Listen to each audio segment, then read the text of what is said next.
Mom, get out of the house. Right now. Please. My daughter's voice wasn't like usual. It was a whisper so soft I had to press the phone close to my ear, but I could still hear the tremble in it. Something in Maya's tone stopped me from asking questions. I just stood up and walked out.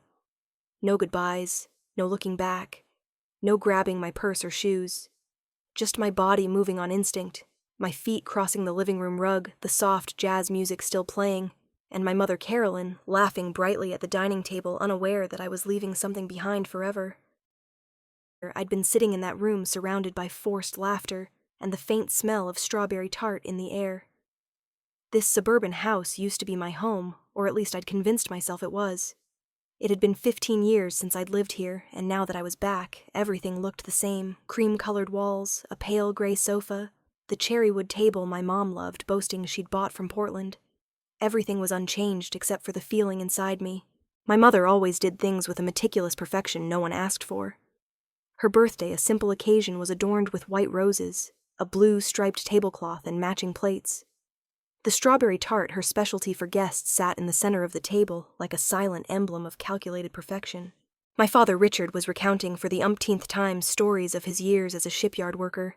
His voice was steady and warm to outsiders, but to me it was just a worn-out reminder of a past I was never allowed to forget. Samantha, my younger sister, sat in the corner fussing with a cluster of silver balloons. Her smile was too wide, the kind only someone who'd been yelling at their kids that morning could wear to mask it. Maya, my daughter, had been out of my sight for nearly 20 minutes. I thought she was reading somewhere, or playing with Samantha's kids. Nothing unusual. No shouting, no arguments. Everything was fine. A kind of fine I'd stopped paying attention to. I smiled for show, ate a slice of tart, and quietly endured the pointless questions from relatives and my mom's friends. Then my phone buzzed. I saw my daughter's name on the screen. Odd. Maya rarely called me, especially when she knew I was nearby. At first I thought she'd slipped or gotten into a spat with someone, but her voice came through soft as a breeze, carrying a fear I couldn't comprehend. Mom, get out of the house. Right now, please. I asked reflexively. What's wrong, honey? Just get out. Please, don't ask. Hurry. And so I stood up. Everyone was still talking, the music still playing, my mother pouring white wine for the guests. I don't know how I walked out. I just remember the light breeze, the smell of freshly cut grass, and something choking in my throat. When I stepped through the white wooden door, Maya was there. She stood by my car, her backpack slung over one shoulder, her face pale, her eyes wide. She wasn't crying, but something in her gaze made me feel like I was slipping out of reality. I ran to her. Are you okay? Did someone hurt you? What happened? Maya shook her head. I don't want to talk here. Can we go somewhere else? I took her hand, nodded, and asked no more. I opened the car door, let her in, and got into the driver's seat. The engine hummed softly. I don't remember how I drove. I just knew I couldn't go back. Not then. Something was wrong. Very wrong. We stopped at a parking lot near the botanical garden where I'd taken Maya last summer. It had been closed since winter, so it was quiet and deserted. I turned off the engine and looked at her. She was staring out the window, her hands clutching the hem of her dress. Maya, tell me what happened. She was silent for a few seconds. Then, in a small but resolute voice, she said, I don't want to go back to that house. Ever. I leaned back in my seat, feeling like I'd been punched in the chest. Why did someone hurt you? No. But I heard them. Grandma, Grandpa, and Aunt Samantha. They were talking in the kitchen. I was in the bathroom. They didn't know I was listening. I held my breath. What did they say? Maya turned to me, meeting my eyes for the first time. They said they'd send me back to Dad. They said, if I lived with Dad, you could go back to work and send money to help them like before. My body went numb. Every organ seemed to shut down at once. What I asked, dreading the answer. They said they could put something in your stuff. Call child services. Dad would get custody, and they would have money again. I don't remember if I cried. I only recall my hands gripping the steering wheel until they turned white. And Maya, my little girl who had just lost all the innocence a 10-year-old should have. When I looked at her, she wasn't crying, but her eyes had changed. The spark of childhood was gone, replaced by a forced maturity I'd once carried at 15. I whispered, "I promise I won't take you back there." She nodded, and I knew something had shattered for good. Irreparable. I used to think betrayal would be loud like breaking glass or screams in the night, but it turns out it comes in whispers behind closed doors when people think no one's listening.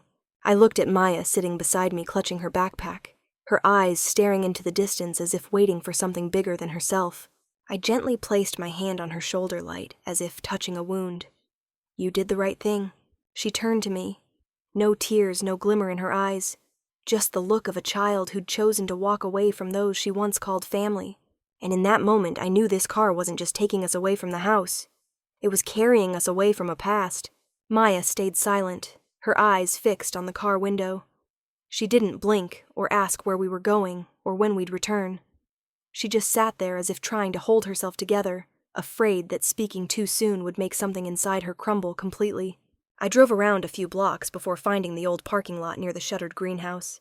It had been our favorite summer spot where I used to take Maya to pick out plants and sip iced tea. Now it was quiet, dusty, and desolate, perfect for staying unseen. I stopped the car and turned off the engine. The silence was thick, making my heart beat loud in my ears. "Maya." I said, my voice so soft I almost couldn't hear it myself. "We can talk now. No one's here, I promise." She didn't turn to me. After a moment, she said, "They didn't know I heard them." I nodded, though she wasn't looking. "Grandma, Grandpa, and Aunt Sam. I heard them talking in the kitchen. I was in the bathroom. I wasn't trying to eavesdrop, but the door was ajar, and I couldn't help but hear." I kept my hands on the steering wheel, trying not to grip too tightly. "What did they say, honey?" Maya took a breath as if steadying herself, then continued. "They said Derek would take back custody of me, that the court wouldn't let you keep me for long. They said if I went back to live with Dad, you could work again. Send money. Help them pay off credit card debt. Go on vacations. You used to help, so they said you could help again." I closed my eyes, feeling a cold shiver run down my spine. "Are you sure they said that?" I asked, almost begging for a misunderstanding. But Maya nodded. No hesitation. "They said Derek had changed. That he wasn't as bad as you said. That you were weak, unstable, unreliable. Aunt Sam said if needed they could arrange things to make you lose custody faster." I turned away, pretending to look out the window. My throat was dry, and I knew if I spoke now I'd break down. But I couldn't. Not in front of her. "Anything else?" Maya gripped her backpack straps, her voice steady, but her eyes darkening. "Grandma said if they had to make a big deal, they could put something in your bag. Drugs, pills, then call child services." I froze. This wasn't speculation or vague hints anymore. This was a deliberate plan. "They said," Maya continued, "it would be for everyone's good, that you couldn't win against Derek in court. And if you got in trouble, they could take me in, send me to him, and you'd go back to work like before." I didn't respond right away. I just heard the blood pounding in my ears, and my heart tightening, as if every cell was screaming. Not because they planned to frame me, but because they were people I once believed would never hurt Maya. "You didn't cry," I asked, the words slipping out. Maya shook her head. She turned to me with an oddly calm look. "I cried when I first heard. But then I thought, I had to tell you, so I called you." The forced maturity in her words made me want to scream. No one should have to learn to stay calm while overhearing plans to ship them off like a package. "Thank you, Maya," I said, my voice cracking at the end. She nodded, said nothing more. I took a deep breath, trying to steady myself. I couldn't be weak now. I couldn't let Maya see my fear. I needed to be her wall, not a broken mirror reflecting helplessness. "We're not going back there," I said this time with certainty. "Never. I promise." Maya bit her lip. Then, very slowly, she unzipped her backpack and pulled out a small bag, handing it to me. I packed some stuff: pajamas, toothbrush, the photo you took of me at the flower garden in March, and your phone charger. I looked at the small purple bag with a faded fox print. She'd prepared. She was ready. As if she'd planned this beforehand. Quietly, cleverly, and heartbreakingly. "Have you been thinking about this for a while?" I asked. Maya nodded. "Since Grandma told me to speak softer, not to laugh too loud. Since my drawing was taken off the fridge in less than a day. Since I heard her tell Aunt Sam I was annoying, that the house used to be so quiet." I turned away. Tears welled up. I'd never asked how she felt. Never thought she noticed she wasn't welcome. I'd been too busy surviving, forgetting that my daughter needed to live, not just exist. "I'm sorry," I said, my voice trembling. "I let you go through that. I thought it was temporary. I thought they'd love you like they used to." "They don't love me," Mom Maya said, not accusingly, just stating a fact. "They love what I could bring. Like they loved you when you sent money." That clarity made my heart sink. She was speaking a truth I'd known, but hadn't dared face. I gently squeezed her hand. "I'll protect you, no matter where we go, no matter what it costs. I promise." Maya gave a faint smile, her first in weeks. We sat there in the car, saying nothing more.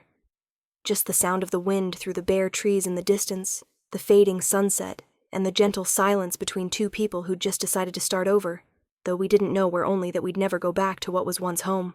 I drove in silence the whole way to Jason's. No radio, no words from Maya. Just the whistle of wind through the car window and the steady roll of tires on the wet road. My heart beat heavily, not from fear, but from the certainty that this time I wouldn't turn back. Jason lived in North Seattle, in a quiet neighborhood near Lake Union. His house wasn't big, but it was warm, tidy, and familiar in a way that let me breathe when I stood at the door. We'd been friends since we were 10, when I still thought life was a straight line, and good people would always be on your side. I called him before arriving. Short and to the point, "I need a place to stay." "Just temporarily," he texted back 2 words. "Come over." When I pulled up to his porch, Maya still hadn't spoken. She clutched her backpack to her chest, staring straight at the door. I turned to her gently. "Ready?" She nodded slowly. Jason opened the door before I could knock. He held a steaming coffee mug, wearing one mismatched green sock. Seeing me, he didn't ask anything. No hugs, no exclamations. He just stepped aside. Guest room's the same. Pull-out sofa, fresh blankets. I nodded, swallowing a sigh. Sometimes the kindest thing isn't a question.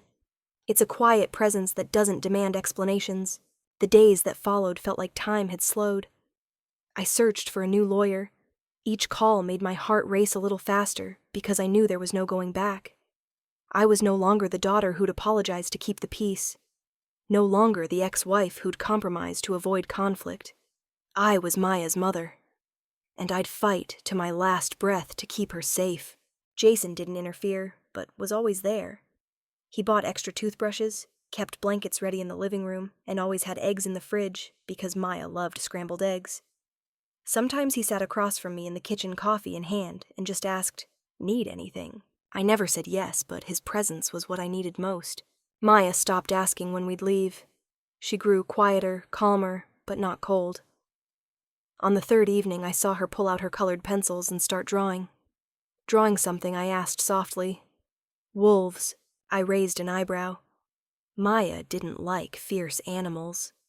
Before, she only drew cats, butterflies, or houses with gardens. Wolves. Yeah, wolves protect their pack. They never leave their cubs behind. I looked at her closely, noticing how her hand gripped the pencil until her knuckles whitened. The drawing showed a large wolf standing before a cave mouth, slightly open as if growling. Behind it was a cub, eyes wide, looking out at the world. I didn't ask more. I understood. On the 4th evening, I lay on the sofa, staring into the dark. The ticking wall clock sounded like a hammer on my temples. Jason slept in the next room while Maya curled up in her blanket, still clutching her new wolf drawing. I thought about everything that had happened. About Linda, the housekeeper who broke her silence. About my mother, who chose to say nothing. About Derek, who'd once been everything, and was now someone I had to fight. I thought about the courtroom, about standing before a judge and saying I was good enough to keep my daughter. I thought about how Maya didn't cry, how her only request was, "Don't make me go back." I wouldn't. The next morning I woke early. Jason had brewed coffee. On the table was a note-free legal consultation at Northgate Community Center. 2 p.m. You should go. I folded the paper, slipped it into my pocket, and nodded thanks. While I got ready, Maya kept drawing. This time her picture included 3 snakes slithering into the cave. The mother wolf growled fiercer. The cub still stood behind, but now it bared its teeth. When I asked why snakes, she only said they never go away. But the pack isn't afraid of them. I laughed. A small, aching, proud laugh. That afternoon, I went to the community center. The lawyer there, a woman with short hair, sharp eyes, and a clear voice. I told the story. No tears, no vagueness, just the truth. When I mentioned Linda, the witness, she nodded. We can use her testimony, if she agrees to testify. When I told her Maya overheard my parents' plot, she scribbled quickly. This is a surprise factor. But we need to prove their motive. They lived off my money. I supported them for years. Good. Document every transfer, emails, texts, everything. I left the center with a sheet of notes and a plan I'd prepare to fight. No more fear. No more hesitation. That night when I returned, Maya was asleep. Jason was reading in the kitchen glasses, slipping down his nose, a cold tea mug in front of him. I sat across from him. I'm going to fight, I said. He nodded. No, why? No, are you sure? I looked around his small kitchen, Maya's drawing on the fridge, a cracked mug in the sink, the warm glow of the lamp, and for the first time in ages I felt this was a beginning, not a temporary stop. When I stood to go to bed, Jason asked, Need me to do anything? I paused, thought then said softly, Just stay here. Don't go anywhere. He nodded, smiling. Always here. I never liked Monday mornings, but that one felt eerily different, as if everything around was holding its breath, waiting for something to happen. Maya walked beside me, backpack on her shoulder hands in the pockets of her gray hoodie. Her eyes looked ahead, silent but not tense. We'd grown used to silence as a kind of armor, especially in public. I scanned the schoolyard. The sun glared through cherry trees just starting to bud. A group of parents chatted softly near the gate. I almost sighed in relief, until I saw them. My mother, Carolyn, stood less than 5 meters from the school gate. She wore a long beige coat, large sunglasses covering most of her face. Beside her, my father, Richard, stood with arms crossed, his gaze sharp like a blade searching for a target. I immediately pulled Maya back. Take the side path, I whispered. But before we could turn, my mother called out, her voice cutting through the morning stillness like a whip, Emily. I turned. Maya gripped my hand tightly. I leaned down, go to class. I'll come after. She looked at me worried, then nodded. I stood, took a deep breath, and walked toward them. I wasn't hiding anymore. We need to talk. My mother said, her voice urgent, but not kind. Too late, I replied. That should have happened 3 weeks ago, when my daughter overheard you planning to hand her over to someone who intimidated her. Emily, you're misunderstanding, my father began. No, I cut him off. I understand perfectly. Maya heard everything. In your kitchen. My mother lowered her sunglasses, revealing carefully made-up eyes. She's a child, Emily. Kids mishear things. They imagine all sorts. I looked straight into her eyes. What about Linda? Was she imagining too? The housekeeper who worked for Derek, who you told to stay out of family matters when she saw him scaring Maya. Her face paled. My father cleared his throat, clearly trying to take control. You're too emotional, he said. We only thought Derek deserved to know the truth. That Maya needs a father too. I let out a dry laugh. A father. A man who threw a wine bottle when she was standing a meter away. A man you never asked Maya how she felt around. You didn't want a father for Maya. You wanted me to go back to being your ATM. My mother clutched her purse strap, her voice sharp. That's unfair. We raised you all these years. I cut her off, my voice not loud, but cold enough to freeze the morning air. No, you didn't raise me. You used me. Made me contribute from 15. Made me sacrifice so Samantha could breathe easy. Then when I fell, you turned away not for Maya's sake, but because you got nothing from me anymore. My father stepped forward as if to negotiate. Say what you want. But don't stop us from seeing our granddaughter. We're still family. I went quiet for a few seconds. Part of me still wanted to hope, to believe family could be salvaged. But I looked back at everything, the whispered plans, the terrifying silence, the indifference to a child's tears. I took a deep breath. No, we're not family anymore. The moment you chose his side, it was over. My mother trembled slightly. I couldn't tell if it was anger or shame. My father opened his mouth but said nothing. I looked at them, faces I once turned to in weakness, now just crumbled statues in my memory. And if you come near her again, I'll make sure the court knows. Don't try it. I turned and walked away. My back was straight. My steps were steady. The cold morning breeze brushed my cheeks, but I didn't shiver. I saw Maya standing behind a tree nearby, watching me with worried eyes. It's okay, I said softly. Let's go. She stepped out, holding my hand tightly. As we left the school grounds, I knew a door had closed forever, and sometimes to keep living the most necessary thing is to learn to shut that door without looking back. I couldn't sleep the night before the trial. Every sound was louder than usual, the ticking clock like a hammer on my temples. Maya's steady breathing tightening my chest. I lay there, eyes wide in the dark, imagining every worst-case scenario. The trial was set for 9 a.m. at King County Courthouse. Nothing special about it, gray walls, the smell of old carpet, and cheap coffee. But to me, it was the line between being a mother and losing everything. I wore a light blue blouse and dark slacks, simple but neat. Maya chose a white dress and clutched her old wolf plushie tightly the whole way. Jason came with us. He didn't say much, just rested a hand on my shoulder as we entered the courtroom. Derek arrived later. Same old look, dark suit, neat hair, a shamelessly calm face. But this time he wasn't alone. I froze when I saw my parents Carolyn and Richard walk in, heading straight to the seats behind Derek. My mother waved lightly at him as if he were family. The air in the courtroom grew heavy, like every window had been sealed shut. I sat down, gripping Maya's hand. She didn't speak, but I felt her fingers tremble like a dragonfly's wings. The hearing began. Derek's lawyer spoke first smoothly, claiming Derek was a loving father, that Emily was unstable with no steady income, and was bringing strange men into Maya's life.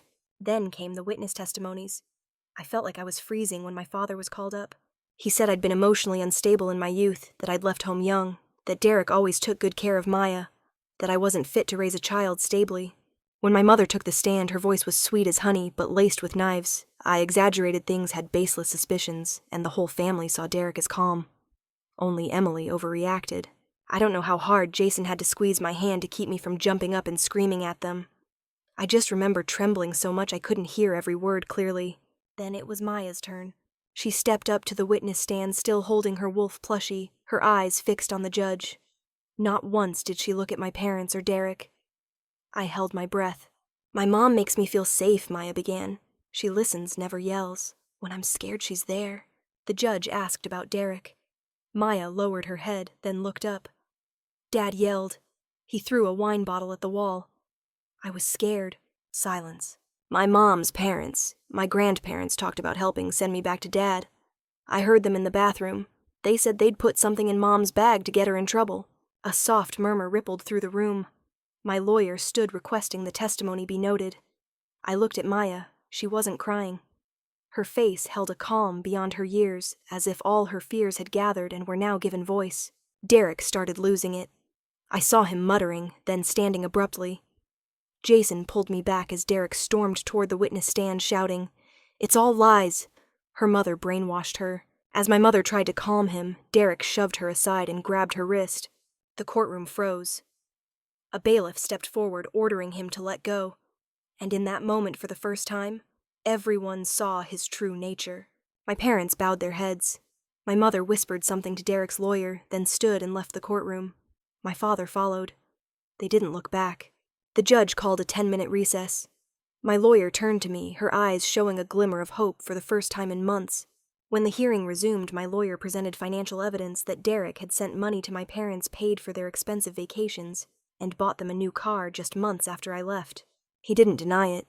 No more reactions, like a beast unmasked. The judge's ruling came late in the afternoon. I was granted full custody of Maya. No visitation. No contact. Derek's rights were suspended. I didn't cry. Not because I wasn't moved, but because I was too exhausted to shed tears. Jason held my hand. Maya clung to her wolf plushie.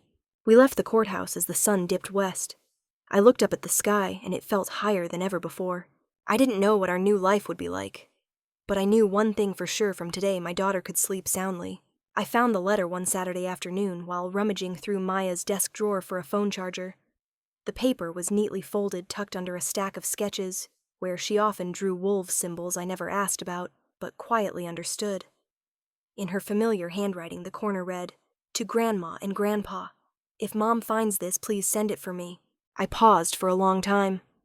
I didn't open it right away. My heart, though fresh from a long courtroom victory, began to race with unease. Part of me feared Maya missed them, feared she dreamed of reconciliation, feared I wouldn't be as generous as the child I'd brought into this world. But then I opened the letter and read, "Dear Grandma and Grandpa, it's Maya. I know you didn't want me to hear that day, but I did. In the bathroom when you and Aunt Sam were talking in the kitchen. I was so scared. But I'm not scared anymore. I'm not writing to blame you. I think you did it because you were scared. Scared Mom wasn't useful anymore. Scared of losing what's familiar. Scared of growing old. Scared of needing others. Scared no one would care for you. I understand that fear. I was scared, too scared of breaking bottles. Scared of Dad's looks. Scared of going back to a place where I trembled hearing footsteps near the door. But I don't blame you. Because if I did, I'd be like the people who hurt me. And I don't want that. I choose Mom. Not because she won in court, but because she chose me from the start. She listened when I was scared. She believed me. She hugged me every night, no questions, no explanations. Just hugged. And that's enough. I hope you live well. If one day you're not angry anymore and just want to hear about my school or see my drawings, I'm ready. But not now, because right now, I need peace. I had to fold the letter shut. My heart tightened, not from pain, but from too many emotions at once: shame, love for my daughter, and a deep pride. I'd thought Maya needed me to survive, but maybe I was the one who needed her to learn how to forgive. I held the letter to my chest, sitting silently in the living room for hours. Jason brought me tea, saw me like that, and didn't ask anything, just sat beside me. Much later, I showed him the letter. He read slowly, saying nothing, but I saw his eyes redden at the end. "I think she just became an adult," he said softly. "Yeah," I replied, my voice still hoarse. More grown up than the actual adults she had to live with.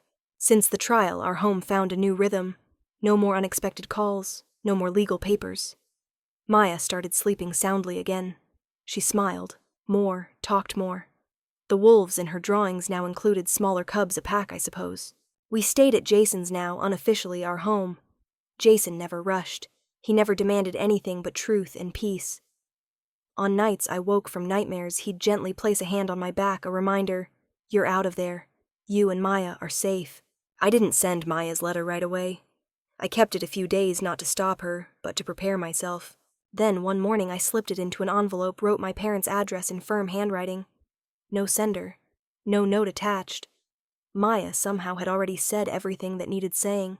Jason drove me to the post office. I dropped the letter in the box and stood there for a long time. Not out of regret, not out of fear, but because I understood in that moment everything had closed with the compassion of a child the adults had underestimated. I don't know if they read it. I don't know if they understood. But I know from now on, if they have any conscience left, they'll have to live with that letter. And what no one dared say, Maya said with all the gentleness they didn't deserve but were lucky to receive. That evening, Maya and I drew together. She handed me a new drawing, a mother wolf in a forest with a cub behind her. Above them, a starry sky with a faint streak of light like a ray of hope. I asked, "What's the mother wolf doing?" Maya said, guarding the pack's sleep. I didn't ask more. I just nodded and quietly hung the drawing on the wall, right where her picture had once been taken down from the fridge. I used to think family required blood, a shared lineage, a shared name. But sitting here in a small kitchen bathed in light, watching Jason pour syrup on Maya's pancakes, with a patience no book could teach, I realized family just needs love and kept promises. Life after the trial was like a new stream flowing slowly over old cracks, patiently filling gaps carved by years. I still woke early, though. Now there were no shouts, no breaking bottles, no lurking fear behind doors. It's the habit of someone who once lived in fear. I don't hate it, I'm just learning to live with it. Jason never asked why I froze at a slamming door. He just stepped closer, touched my hand lightly, and our silence was always healthy, safe, no awkwardness, no pressure. Maya, on the other hand, began to open up again like a small daisy slowly turning toward the sun. One day I caught her standing before a mirror tying her hair with the same fabric ribbon I used at her age. She looked at herself and smiled faintly. I stood quietly outside the door, my heart softening with a fragile but real happiness. Jason became part of our lives at some point, I'm not sure when. Maybe the first night he opened the door without asking why, or when he set a box of homemade cookies in front of Maya, knowing she didn't eat much sweets.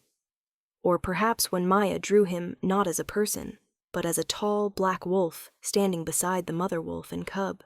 That drawing is now framed in the living room, a silent declaration this is our new pack. One evening after dinner, Maya suddenly said, "I'm glad you're part of my wolf pack." Jason froze for a moment. He looked at me, then back at Maya, his voice husky. "I'm glad to be in your pack too." I said nothing, just felt my chest tighten this time from happiness, not pain. We lived simply. Not lavish, not abundant. But everything had its place and meaning. Jason fixed an old table for me to work remotely. Maya had her own study corner decorated with comic strips she wrote herself. There were mornings we baked bread together, afternoons walking in the park, and nights reading old stories under a yellow lamp. This peace wasn't loud, but it seeped into every small detail. It healed wounds that time alone couldn't mend. Then, one Sunday morning, the doorbell rang. Jason and I were washing dishes. Maya was still drawing in her room. Jason glanced at me and I nodded slightly. The door opened. My parents stood there holding a box of pancakes, the kind my mother used to make when I was little. Her face no longer held the coldness of our last encounters. There was something weary, something, even if fleeting, of regret. I didn't have time to react. Jason stepped onto the porch. He wasn't loud, he wasn't hostile, but his eyes, his voice made me feel more protected than ever in my life. "Pancakes don't bring back trust," he said, "and apologies mean nothing if they only come after someone's been abandoned." My mother opened her mouth but couldn't speak. My father looked at the ground. No one said another word. After a few silent seconds, they turned and left, taking the pancakes, and a silence heavier than any judgment. I didn't cry. I didn't feel pain. I just felt light, as if I'd finally lifted a heavy stone off my chest, one I'd carried from childhood until now. Jason closed the door and returned to the kitchen as if it hadn't disrupted our morning. But when I went back to the living room and saw Maya adding a new wolf to her drawing, I knew she'd heard understood and still chose to keep her peace. Some blood ties will never be mended, but we didn't need to mend what was torn when we held something whole in our hands. And sometimes refusing pancakes is the strongest way to hold on to happiness. A year after the trial, I woke one spring morning and realized I was no longer afraid. Not because life was perfect, it never is, but because I'd learned to live with my scars instead of pretending they never existed. Maya still slept soundly on her white wooden bed by the window, curled up like a warm wolf cub in her dreams. I stepped lightly through the hallway, brewed coffee, and opened my laptop. My new job at the community counseling center gave me both a steady income and a reason to be proud. I no longer felt I had to beg anyone, nor saw myself as a burden. Every morning I helped others overcome what I once thought impossible. Perhaps nothing heals us faster than helping others rise from where we once fell. I often watched Maya from afar in the afternoons when she drew in the yard or whispered to the small wooden wolf statue Jason carved. She still called herself a wolf cub, but now in her eyes there was no longer desolation, only strength. Something in her had taken root, resilient, unshakable. Jason and I didn't marry. We didn't need to. We just lived together as if we'd always belonged to each other. He taught Maya how to fix bikes, and sometimes listened to secrets only the wolf pack was allowed to know. I used to think freedom meant escaping everything family ex-husband passed. But now I understood freedom wasn't in cutting ties, but in standing firm, looking back without trembling, remembering without choking. One late spring afternoon, Maya handed me a new drawing. It showed 3 wolves, a mother, a cub, and an adult male. They stood before a forest, but this time there was no darkness. Light filtered through the leaves, casting gentle rays across the scene. She said, "I think we're about to enter that forest." I asked, "Are you scared?" She shook her head. "No, because I'm not going alone." I'd lost my family. Lost the place I once called home. Lost the feeling of being acknowledged, accepted in relationships I thought unbreakable. But in return, I found something greater: truth, love, and courage. Truth isn't always comforting. Love isn't always enough. And courage doesn't come naturally. It's something we dig for in the darkest nights, hold tight when we tremble most, and protect with all the pain we've endured.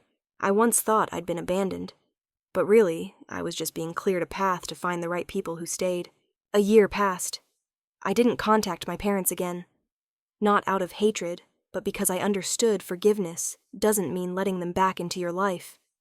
Forgiveness is lifting the weight off your shoulders, not handing the key back to those who hurt you. Family. I was wrong isn't where you're obligated to belong. It's where someone chooses you, stands by you, and protects you, at all costs. Now, as Maya confidently walks into her evening art class, Jason waves to me from afar, and I stand watching the sunset paint the quiet street orange. I know I'm free. Not free from any person, but free from the fear that I don't deserve to be loved. Perhaps the greatest lesson this journey taught me is that sometimes loss isn't an ending. It's the beginning of a life truly your own. Through every fracture, I learned that blood doesn't guarantee kinship, and family isn't just where you're born, but where someone chooses to protect you. At all costs. Love isn't perfect, but it's enough to heal. Forgiveness doesn't erase the past, but it gives you a chance to move forward without carrying hate. And courage isn't the absence of fear, it's moving forward while still trembling. I'm telling this story not for pity, but to remind someone out there feeling lost, you're not alone. You deserve to be protected, heard, and loved the right way. If this story resonates with you, please leave a comment, share your thoughts, or simply follow the channel. Every interaction is a quiet handshake with me and with anyone who needs to hear this. Thank you for listening to the end.